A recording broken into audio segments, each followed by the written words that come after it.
Hello, Frederic, and thank you very much for having us. Could you please share with our audience how has the business fared with the developments of 2020? Hi, Nicholas. Yes, of course. While COVID-19 pandemic grew up and the global economy took a hit, businesses in our industry slowed down as per expectation. We made sure to identify key areas of concern very early on to act on them accordingly and to ensure business continuity. We are delighted to see the benefit of these actions on strict management of cash, collection, and focus on our customers. And I'm glad to tell you that the Mantrac performance continues to increase year on year. So Frederic, Mantrac is renowned for its close customer support and building long-lasting relationships. How has Mantrac managed to fulfill its reputation with the barriers of doing business during 2020? We wanted to support our customers and help businesses, big and small, weather the storm.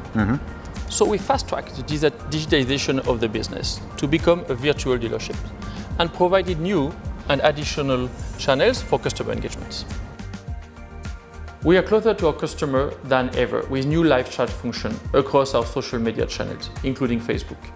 We also ran a series of virtual workshops, meaning our experts were on hand to provide training and service during lockdown. What does it mean for the future and how Mantrac does business? We are prepared for the future. We are taking a more digital approach to ensure our customers are prepared regardless of world development.